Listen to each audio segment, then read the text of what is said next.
Hello and welcome to Mythmakers. Mythmakers is the podcast for fantasy fans and fantasy creatives, brought to you by the Oxford Centre for Fantasy.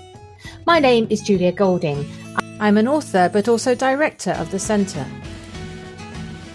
And I'm Jacob Renneker. I'm a fantasy scholar, enthusiast, and I work in creating fantasy board games and trading card games.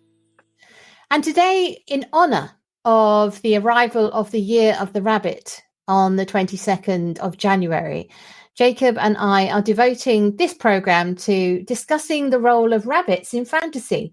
Now, the first thing, Jacob, I came across when I looked into this is the big difference between the hare and the rabbit. That would be another programme.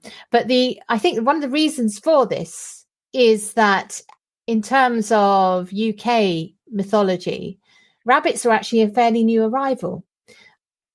One story is that they came over with the Normans, and the second is that they came over before that with the Romans. So we're very much regarded as a food source. They had warrens which they managed, and obviously rabbit fur was used in cloaks and all that kind of thing. So they're a relatively new arrival in terms of the UK. So I reckon that's why they've missed out on a mythological status. So Jacob, what were your first thoughts when you came to thinking about rabbits in fantasy?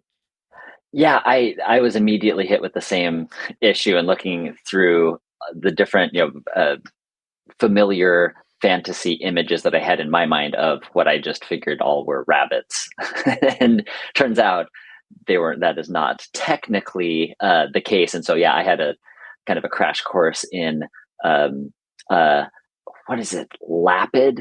Is that the technical name, whatever their technical Latin? You're taking us down the Latin route.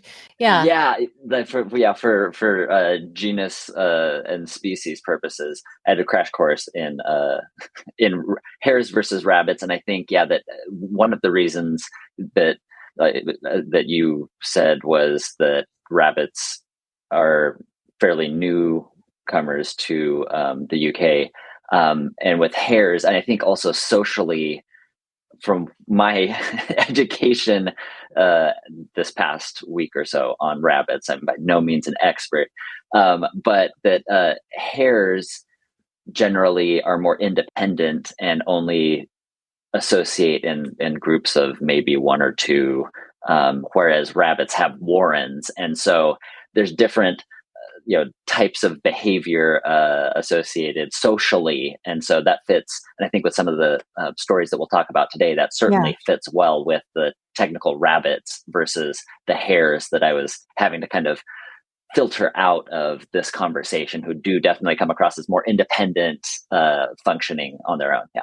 And the other thing about hares, of course, is they get all the exciting stuff of, as mad as a March hare to them, whereas there's definitely a coziness to rabbits, which I don't know if in the Chinese culture, which is obviously incorporated it very importantly as part of their their zodiac, their cosmology, whether or not the same associations are true over there. But anyway, let's think about rabbits in fantasy. And the first place we're going to stop, because we are the Oxford Centre, is with potentially the most famous fantasy rabbit. That is the White Rabbit from Alice in Wonderland, who is always late with his pocket watch. And he is the one who is actually the call to adventure for Alice, and of course follows him down the rabbit hole. So what do you think about the qualities of the White Rabbit and its role in that story? What use has Lewis Carroll made of our friendly garden creature in that case? Yeah, with the White Rabbit, I thought it was interesting that Carroll uses both a rabbit and a hare, right? And I'm sure that that's intentional, that particular difference.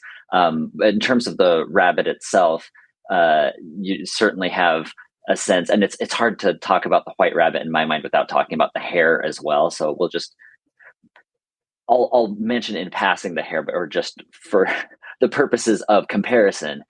So with the rabbit, yeah, it seems to be more anxious and more tightly wound, which perhaps is mirrored in its pocket watch, right? Mm. Its personality versus the hare, who is not tightly wound, right? Or is a different type of winding. And so the rabbit, yes, is constantly, his character kind of seems to be anxious, and serves the function of a herald, really, right, for the king and queen of hearts. So Yeah. yeah, so it's interesting that is the portal into this world, was this character who is the herald of the monarchs for this larger area, or one of the larger areas that she is kind of inducted to. Yes, and usually one of the reasons why in Lewis Carroll is, there is somebody with a rabbit in his real life, and he puts it into his book. There's a lot of in jokes and coding that goes on, but extrapolating from that, I think the rabbit is, I think what he's actually picking up is, if you actually watch a rabbit, they have that kind of twitchy nose that they're hardly still. And I think there's an element of the anxious bureaucrat, the person who is serving a termagant, really, isn't, it's a difficult, no wonder he's so worried that he's going to be late. So, and also he's constantly running on ahead. So there's that sense of restless, and he is the fidgety side. So I think that's a very good way, because, as you say, a lot of the other characters Alice meets are a hare, but people like the caterpillar and the Cheshire Cat, they're all quite zoned out. And that energy is a good one to actually start an adventure. Okay, so that's, the lovely white rabbit. We'll leave him where he is, running around Wonderland. And I suppose the next most famous stop in fantasy literature for me is Beatrix Potter. And here I will bring evidence number one, which this sits on my mantelpiece. It's actually a money box. But of course, it's one of Beatrix Potter's rabbits. There are a number of them. We have obviously the Flopsy Bunnies, Benjamin Bunny, sorry, Yeah. and Peter Rabbit. So clearly, in the world of Beatrix Potter, rabbits are absolutely central, where you get that association of the cuteness of rabbits and also the family of rabbits. It's one of the illustrations I remember best. The Peter Rabbit story is the mother rabbit with all her little baby rabbits, and then she's sort of pushing Peter Rabbit into a jacket. It looks a bit small for him, which I think many children have experienced that. So there's an association between sort of children and the rabbit family, and it's all quite, and it's the family pet. There's a sense of many people would have had as kids family pets. So there's that coziness. But what happens in the story? It's actually a bit like Bambi, or one of those things where a child is suddenly confronted with the chance of death in Mr. McGregor's garden. So it's got that darker side. And isn't his father, if I remember correctly, you've got younger children than me, but I seem to remember his father's already ended up in a pie. Exactly. Yeah. So it is a dark world. And Beatrix Potter was not sentimental, even though her pictures are very sweet and beautiful. There is always this memory of nature read in tooth and claw. Thank you, Tennyson, for that wonderful phrase. In her world of rabbits, do you have a favorite Beatrix Potter rabbit? Is I think Peter. Yeah, Peter's the iconic, and I brought mine again. So I have a almost 3-year-old, and so he has his Peter Rabbit with his jacket, which is a little short, and another little figure there that actually tells stories. This is, I know we'll be talking about tips later, but for those of you with children and who appreciate stories, but you don't always like reading them stories or the same stories, there's this wonderful little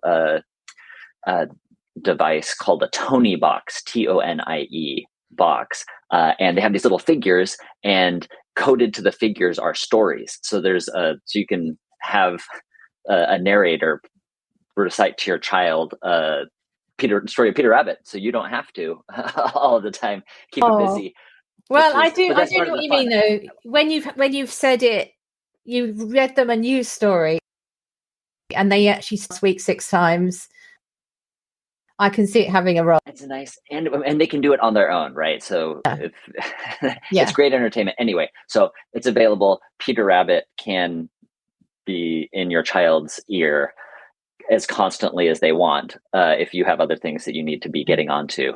That's just so parenting, as well as a story tip regarding Peter Rabbit. So so that one for Peter, it's iconic, and I think I was thinking through. I was actually looked to some of the early reviews of Peter Rabbit and some critical responses, and one of the kind of trends that I noted was that Potter kind of created a new form of animal fable where the anthropomorphic animals behaved as real animals that had true instincts, like you were saying, Julia, with nature red in tooth and claw. So you have animals acting more like animals than just humans, anthropomorphized animals in a medieval setting, or in a whatever, acting as humans. This was kind of more of an attempt to give them an actual animal flavor with the animal fable.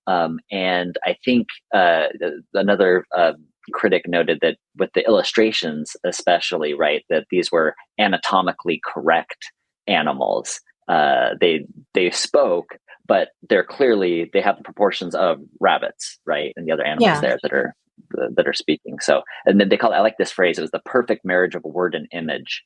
And a triumph of fantasy and fact. So you have these blending of the natural world that we experience and this fantasy world kind of woven together in a unique way there.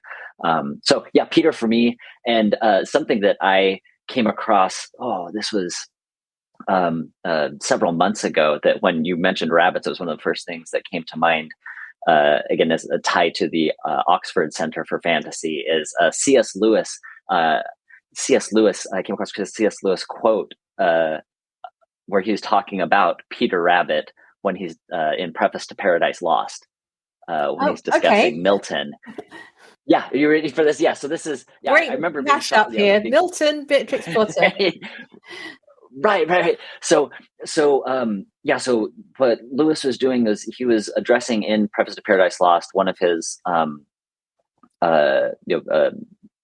predecessors at Magdalen College had written something about the great moral message of Milton in Paradise Lost is the most universal and useful, which was that obedience makes people happy and disobedience makes people miserable. So they said that that's what the big, large scale, that's kind of what the message is of Paradise Lost. There was a contemporary critic to Lewis who kind of was poking at this particular statement, and they said that this amazed him because it was a vague statement. They felt that this moral of Paradise Lost was kind of vague. So this was Lewis's response was, and I have it quoted here. Would you like the quote, or do you want to paraphrase? Yeah, go for it. Go for the quote. No, okay. Go for it. All right. So he says, responding to this critic who called that, reading of Paradise Lost as vague, Lewis says, dull. It amazed him because dull, if you will, or platitudinous, or harsh, or jejune, but how vague. Has it not rather the desolating clarity and concreteness of certain classic utterances we remember from the morning of our own lives? Go to bed, write out, I must do as I am told 100 times, or do not speak with your mouth full. How are we to account for the fact that great modern scholars have missed this so dazzlingly simple? It is, after all, the commonest of themes. Even Peter Rabbit came to grief because he would go into Mr. McGregor's garden. So you have this tie of the Garden of Eden in Paradise Lost and Mr. McGregor's garden that Peter Rabbit is in, and saying that the message that Lewis is drawing in here is that obedience to his mother, Mrs. Rabbit, to stay out of the garden, to do not go into Mr. McGregor's garden, right? That is met with consequences of misery for Peter because of disobedience. That was that moral message, and essentially he saw that functioning in the same moral sphere as Paradise Lost. So for Lewis, so for C.S. Lewis,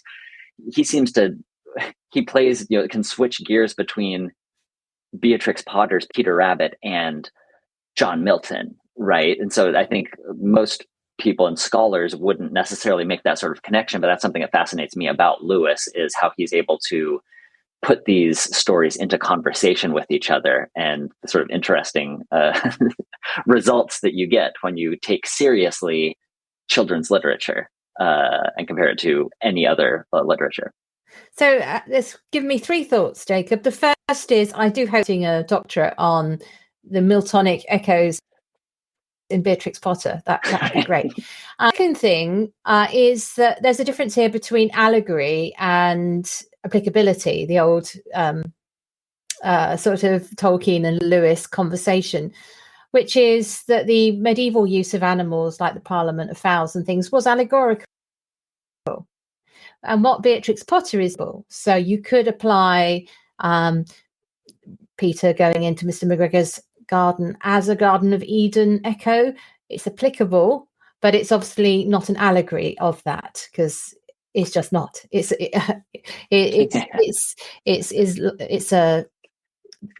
not a one-on-one fit that you would expect of an allegory. Thought, which moves us on from Beatrix Potter to C.S. Lewis himself, is that raising the Narnia treatment of animals and putting them alongside Beatrix Potter, you can see that is where I think Lewis is coming from. So his Reepicheep, for example, feels like a kind of swashbuckling Beatrix Potter character in many ways. So I'm not sure she's the only Victorian doing this, or Edwardian, but it does feel as though Narnia and the world of talking animals wouldn't exist without Beatrix Potter. Do you agree? Yeah, no, I absolutely agree. And, Lewis, in Surprised by Joy, he talks about three specific instances in his early life where he had this feeling of, quote, joy, this kind of sharp, distinctive sense that he describes as joy. And one of those three, one was the little toy garden that he had, kind of this world in miniature. The other was the poem by Longfellow, The Saga of King Olaf. And then the third of these was the idea of autumn in The Tale of Squirrel Nutkin by Beatrix Potter.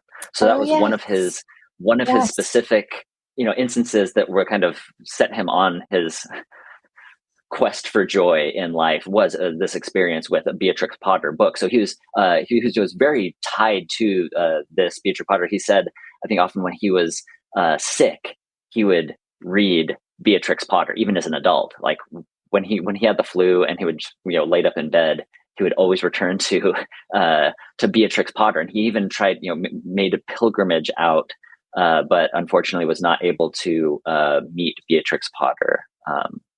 You can today. You can today. If your people are listening to this and come to the UK, you can actually stand on the beach at Keswick and look at the picture of all the squirrels on sort of paddling over to the island. You get exactly that view. It was such a brilliant, as well as her animal pictures, she captured the real places. She wasn't creating a fantasy world in that sense. It was very often the garden, the Lake District, and others.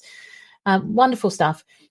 So that reminded me of Boxen and the creation of Boxen with his brother, which of course was that not an animal world, an animal kingdom as well, of sorts? Exactly. Yeah. Right. No, it was. And they had separate lands. You did have a rabbit land. They had these kind of different apportioned kingdoms, and so they did have a specific rabbit land and rabbit characters in Boxen, but this was different. So so clearly influenced by their interest, the Lewis children's interest in Beatrix Potter. But theirs was kind of the just animals set in medieval society didn't necessarily act as animals, but certainly you see influence there, and and you do have differences. I don't know if this is a good time if you want to take a side quest into Narnia, a brief side quest for rabbits. It's not a side quest because is it not the animal, the Christmas party that gets turned to stone? Don't they have rabbits sitting at the table? Right. Yeah. There's two others. Okay. One of them is in The Horse and His Boy. Shasta gets when there's the impending attack on Archenland. Shasta gets, there's a group of rabbits that he has spread the word that the attack is coming. So you have rabbits specifically there as, again, kind of heralds, as you did in Lewis Carroll. And then in the last battle, this is interesting for Lewis's world building within Narnia. There's different types of animal creatures and sentience or moral action possible in animals. So this was so you had Jill. You have the section here that says Jill had succeeded in shooting a rabbit, and then parenthetically, not a talking rabbit, of course. There are lots of ordinary kind about in Western Narnia, end parentheses, and it was already skinned, cleaned, and hanging up. So so you have these kind of like sentient rabbits that can talk, and then these non-sentient rabbits that you're okay to eat and skin. So there's a differentiation, kind of a hierarchy, even within each animal grouping, which is really interesting. I don't know if that was just because if this was, kind of a last story, if he's kind of like thinking this through on his feet, right? So he wasn't as meticulous of a world builder as Tolkien was, right, by any stretch of the word. But no. I wonder if this is kind of him thinking through, okay, how do animals, carnivorous animals in Narnia, what do they eat? And are they eating other kind of these sentient creatures that we've come to know and love? Or is there another way possible? So this seems to be kind of a foray into a bit of world building kind of differentiation that I don't see done quite carefully in Narnia, because that's not what Lewis's purpose is. But I do see kind of a nod towards kind of a thinking through of how this world functions with speaking animals and the possibility of non-speaking animals in that world. Don't you think it's also terribly practical? Many children of that era, and probably even today, experience of there are some animals on the small holding and are pets, and there are some that you don't name because you might end up eating them. And you wouldn't, I can imagine that's having come through the war and with the evacuees staying up at the kilns and what have you, no doubt they would have looked for opportunities to have off-ration book protein. So you don't want to name them Benjamin Bunny. Your meal. And then, so I can see in a talk hearing a sort of practical solution into Narnia there. Okay. We've sort of gone to Narnia, but before we come up to close to the present time, the famous rabbit is Rabbit in Winnie the Pooh. Obviously, this is a rabbit who's based on a soft toy, as are most of the creatures in that rather eclectic group that around Winnie the Pooh. But Rabbit there is perhaps unlike the other rabbits that we've met in that he is a kind of good friend, sound person, not silly or scatty. He's a sort of as serious as Owl, but just a good sort. I think he's also most famous in the story where Winnie the Pooh comes from tea and gets stuck, doesn't he, in the window because he's eaten too much, and so Rabbit just goes round the back and oh well. Or the door, or whatever it is, the hole to get into the house. So that seems to be playing a little bit against type, in that so far have been the twitchy, go into the garden and get eaten. He seems to be a different kind of creature. Yeah, Rabbit comes across, less as kind of a scattered, and more of a clever, but in the wrong kind, a kind of an incompetent cleverness in sense, because he has a few different plans.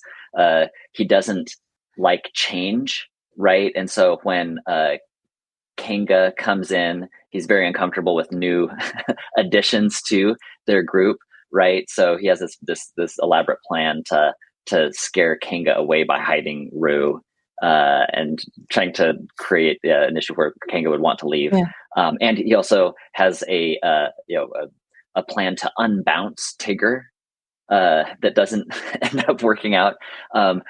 He's the one, like he seems to be the practical organizer, right? Where he tries to take the lead with the group, but never quite manages. And he sees himself as the one that Christopher can depend on. Yeah. So you have this kind of, hubris of his own plans, and kind of, I do see the anxiety a bit similar to the White Rabbit, more emphasized in the Disney cartoon adaptation. He does come across more as an anxious kind of a control freak, right? I don't get that sense as much in the book itself, but in the cartoon, definitely he's kind of a worrywart, right? With a short temper, who just really is kind of agitated. So he seems more rabbitish in the Disney adaptation. And what's interesting, I think, there is that you'll see, at least in that adaptation, Rabbit is kind of placed as a foil for Tigger. So you have Rabbit as kind of order and Tigger as chaos, right? So you have these two kind of like archetypal images that keep like butting up against each other. That's a ready-made source of conflict for within the 100 Acre Wood. So I thought that was an interesting adaptation that actually works from a storytelling perspective.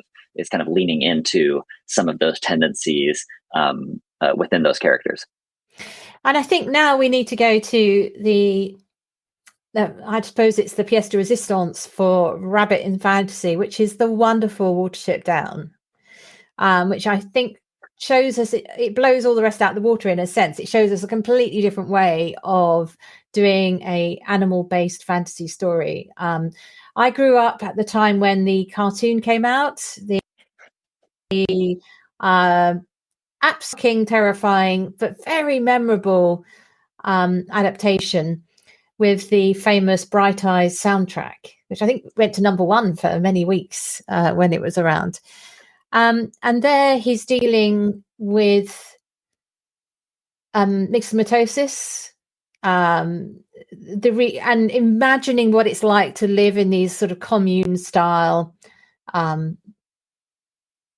rabbit warrens with different groups, being moved on, being moved out, being killed. And again, you've got this line taking a different approach, obviously, to Beatrix Potter, but you've got rabbit behavior interpreted through a sort of human anthropomorphic lens, but they aren't people.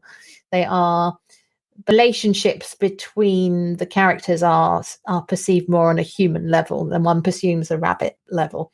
So did you read it? Have you seen the film? How did you come across Watership Down?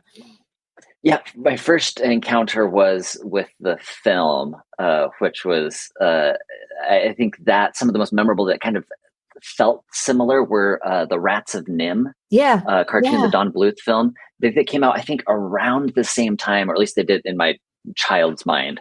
They're kind of linked there. That also, and so animals as protagonists that were both not, they wouldn't be, Disney would not release those films, right? There's something about them that is that you do have real threat, real terror,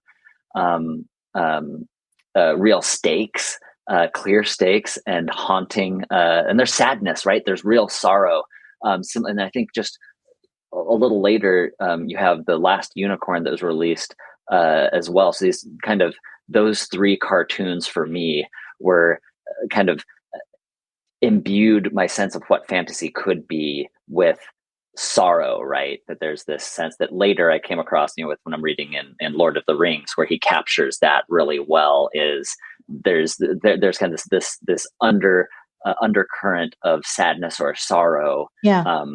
That everything else is kind of playing off of and against. And so that you don't necessarily get that with a lot of the Disney children films with animals as protagonists. So this was something, that was my exposure to it, was in the cartoon, and then also then later reading it as the book, and then getting more into the culture itself and just being fascinated, especially with the mythology, right? The kind of like a native, from the perspective of a rabbit's, what mythology would look like from a rabbit's perspective. Fascinating. I don't know. What do you think? Yeah, about the world building that Adams did there?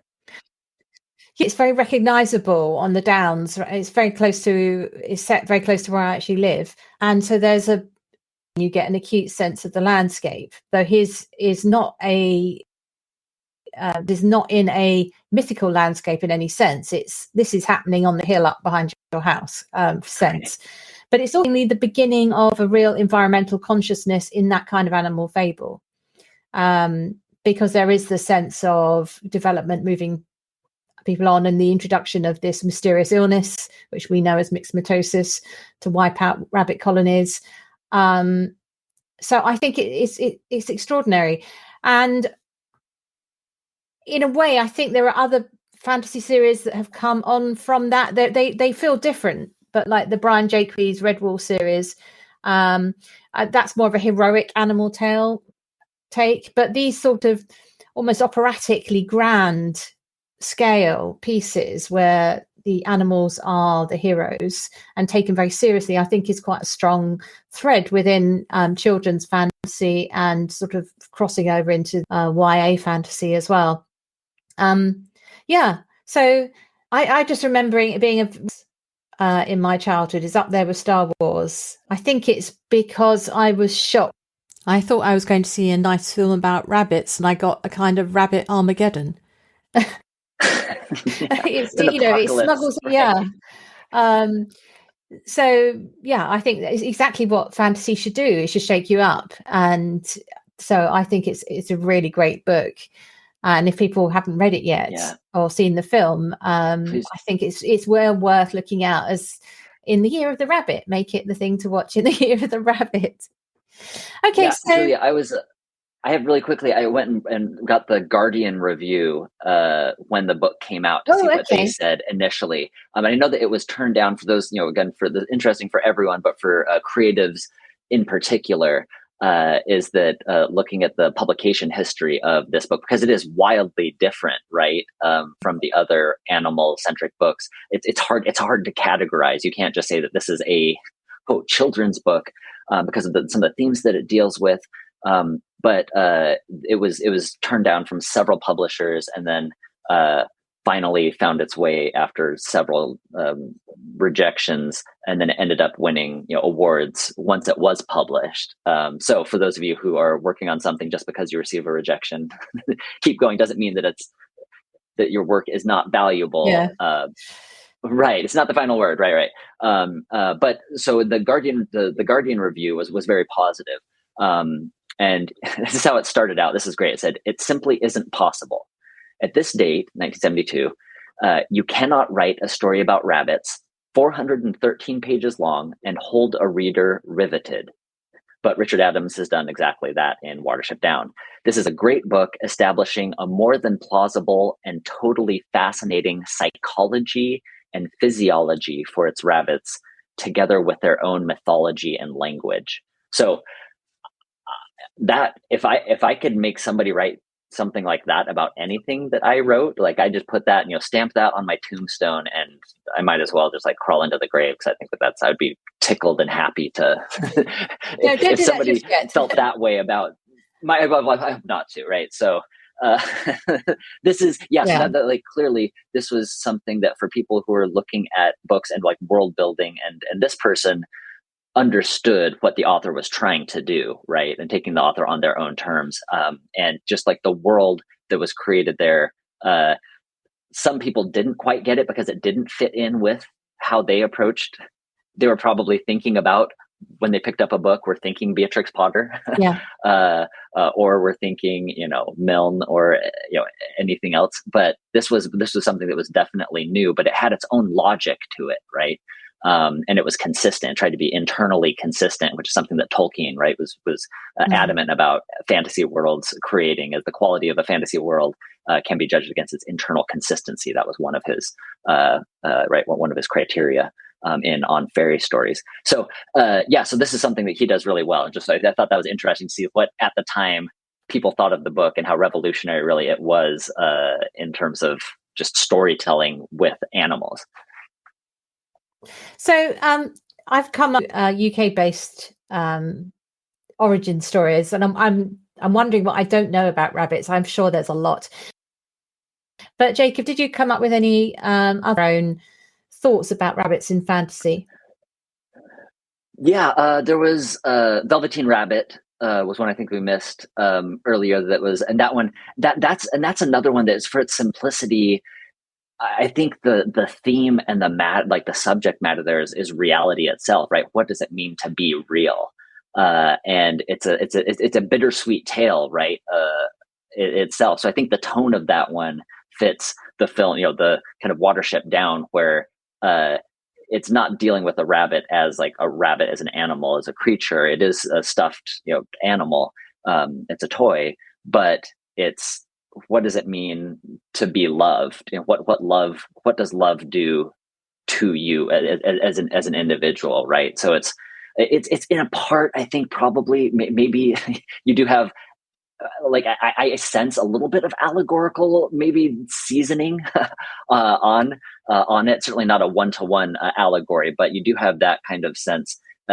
For me, kind of comparing that to Beatrix Potter, I feel there's a little bit more, I think, like mythic weight in the Velveteen Rabbit. Of course, in part because a fairy does appear at the end and grants the wish. So you do have fairy, the land of fairy and magic, kind of intersecting with these kind of talking toys.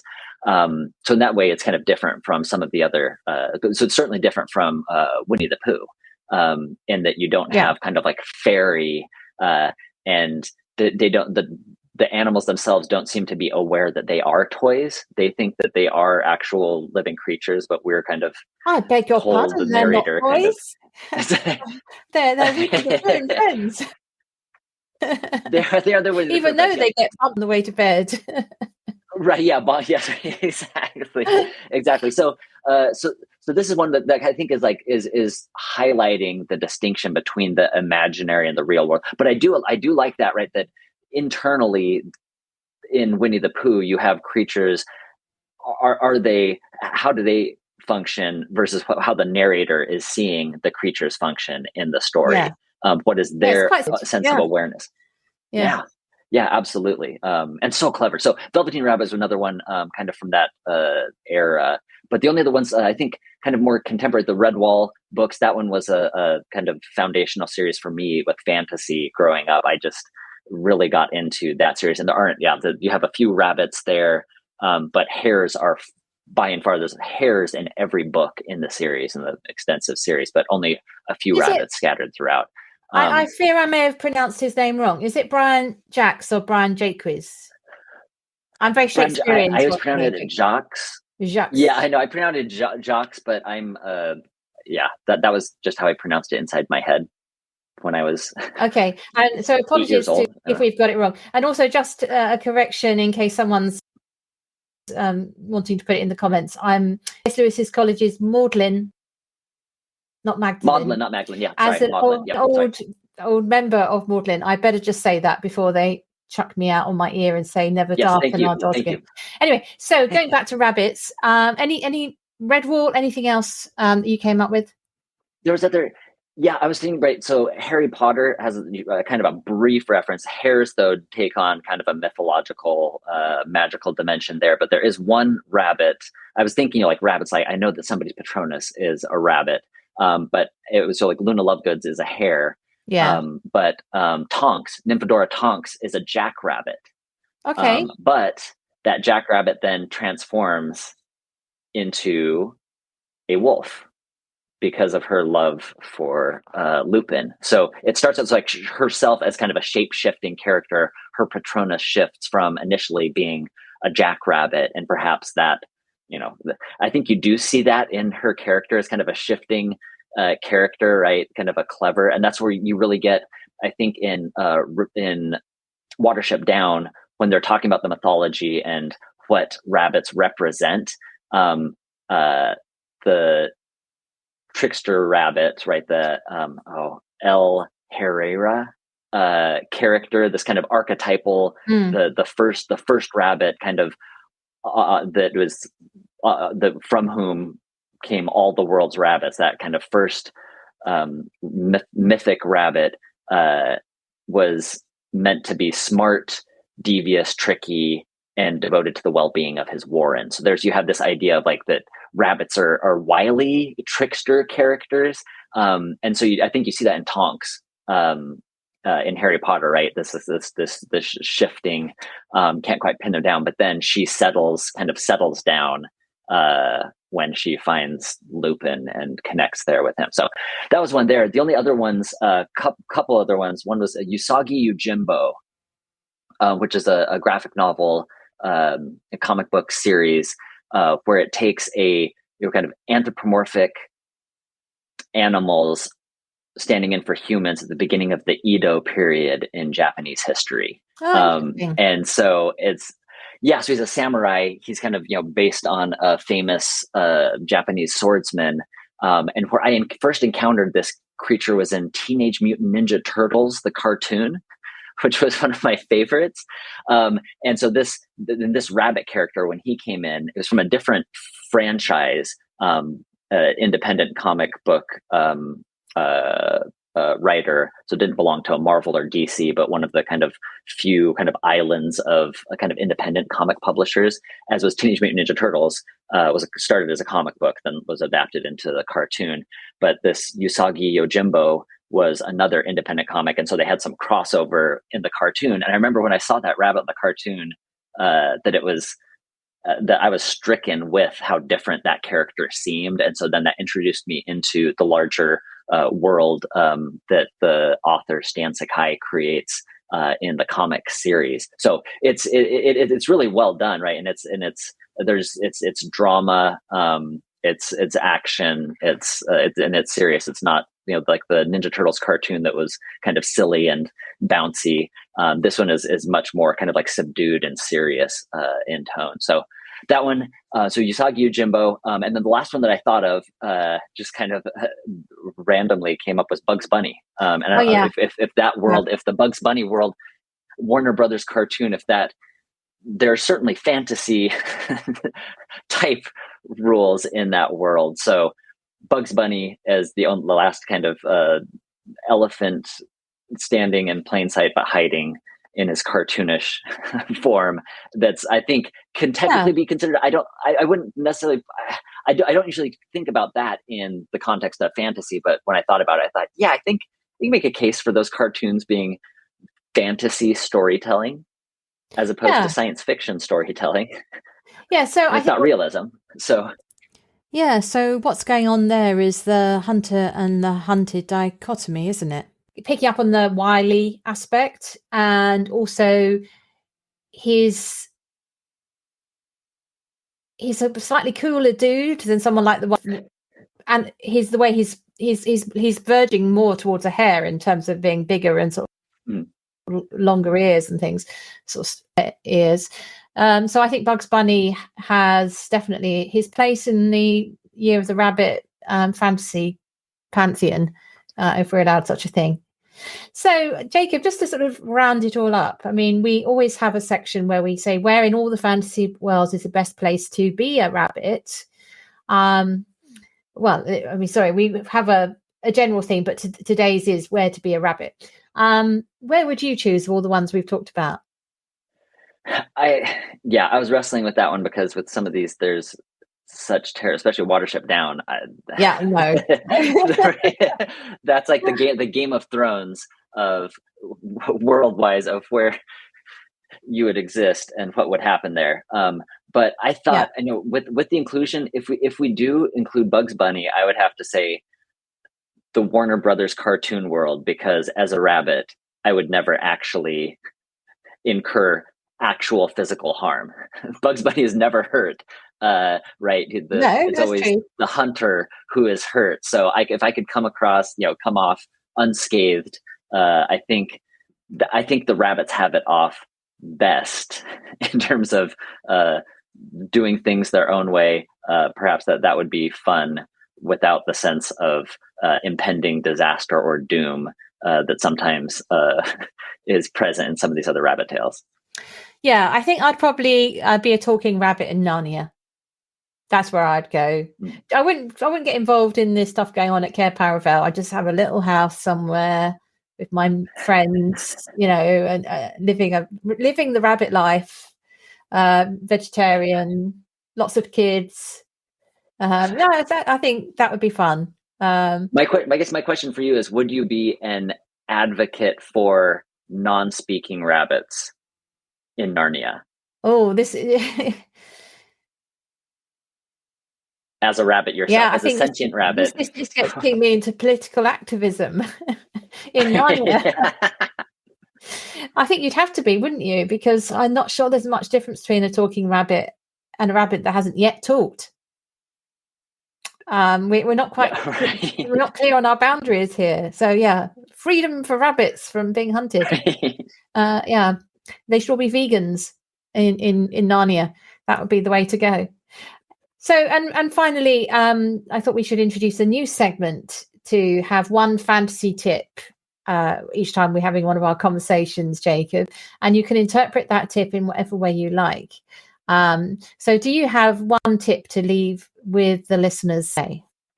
Yeah. Just actually this past week or so, I listened to the official Rings of Power podcast. So I know we had a session here in the Oxford Center for Fantasy on Rings of Power, kind of evaluating it as an adaptation and as a creative act in and of itself. Yeah. And so I've been meaning to listen to this for a while because I knew it was official. So it's produced by Amazon. And so it's completely official. And so they interview different creators, right? They have the showrunners to talk about, their kind of philosophy for the series and what they're explaining, kind of what they're intending to do. And they do it.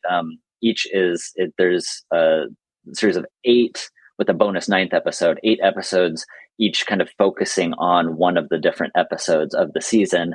So every episode they bring the showrunners on at the end to kind of give a big picture overview of kind of the themes and what's happening there and the world itself. But then they also interview somebody else, like one of the actors. They have a few different actors that they interview to get to see, what their creative process was like.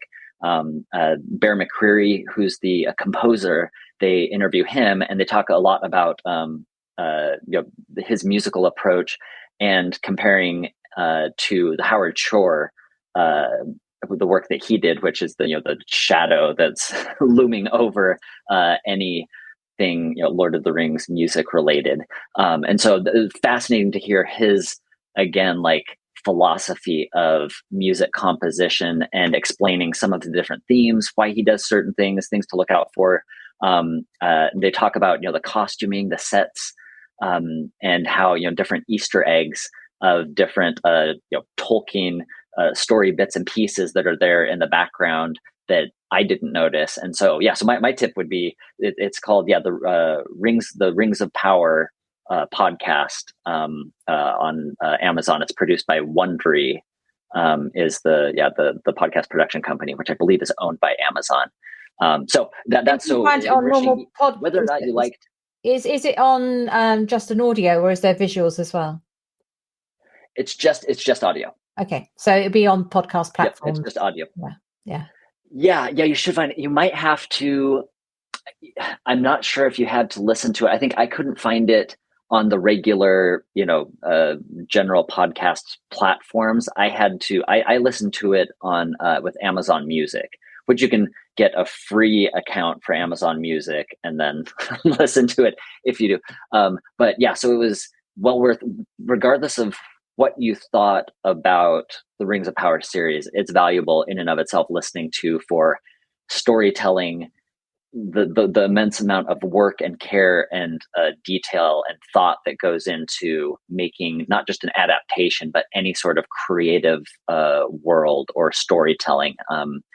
Fascinating, and definitely will enrich. I'm sure I'll go back and watch the first season before the second season goes out, just for consistency's sake. So my rewatching will certainly be enriched by this podcast series. So fascinating, especially from those of you who are interested in storytelling cinematically. This is something I would definitely recommend. Thank you. That's great. I didn't know that existed. For a fantasy sort of thing this time is I sometimes struggle to find fantasy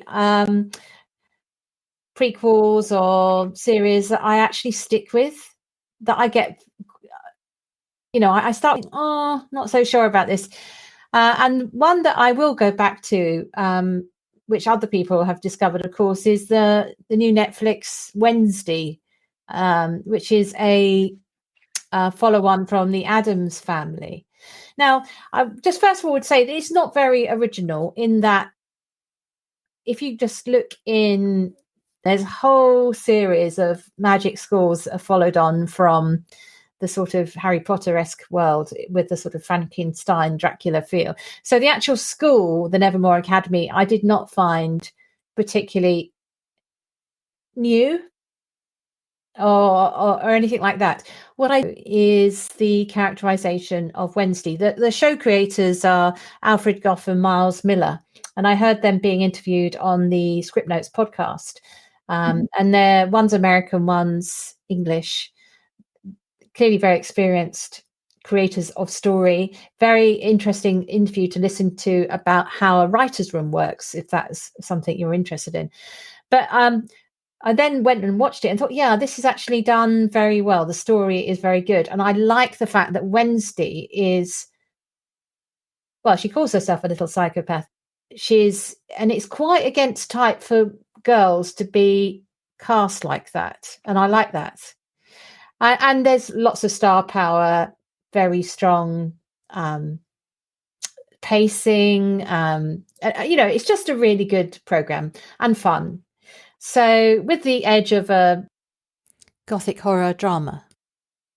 And of course, I should mention that the director is Tim Burton. So you get the Tim Burton feel. So yeah, that's my tip, is if you're looking for something to try, and you haven't already noticed, the Wednesday series on Netflix is worth a look. See if it is something you like. Now, for me, have you watched this, Jacob, at all? Yeah, I watched the first episode. I also listened. I give a hearty second to your recommendation of the Script Notes episode. I believe the title is "Any Given Wednesday" with the showrunners, and that's worth listening to. Definitely, I did watch. I watched the pilot. One of the lead males, the normie, the normal guy at that Wednesday ends up with the sheriff's son, was a co-worker of my wife's at Universal Studios in Hollywood. Right. So we're watching it there to support him, but it is, so we're working our way through that along with several other things that we're kind of weaving in and out. So were you brought up on the Addams Family? Because for me, it's I was the black and white. Yeah. So I watched in reruns the black and white Addams Family series. That was part of my, again, like foundational fundamental childhood was the Addams Family and the Munsters, but mostly the Addams Family. So then the films, both of the films, big fans of those films, and then now this series definitely. In the spirit of, and one of my friends helps work on the composition, the music with Danny Elfman for the music for that. So, yeah, it's a great show. I'm eager to keep watching it. But like you, it was the school itself wasn't original, but in terms of some of the characterization and things that they were doing was certainly fun and interesting. I think in line with certainly kind of a spiritual successor to some of those earlier Addams Family stories. So yeah, definitely worth watching. Yeah, and it would make a great board game, just saying. You can imagine your company coming up. So I hope one feels we have done honour to the Year of the Rabbit brings round. And good luck to everybody who is born this year. I'll have to look up what characteristics you're supposed to have. I was sort of expecting it to be turning into something like the Year of the Dragon or whatever. And when I thought it was the rabbit, I thought, oh no, that's slightly less exciting. But actually, I've really enjoyed thinking about this fantasy creature. So thank you very much, Jacob, for joining in this conversation with me. And we look forward to speaking to everybody next time. Thanks for listening to Mythmakers Podcast, brought to you by the Oxford Centre for Fantasy. Visit oxfordcenterforfantasy.org to join in the fun. Find out about our online courses, in-person stays in Oxford, plus visit our shop for great gifts. Tell a friend and subscribe wherever you find your favourite podcasts worldwide.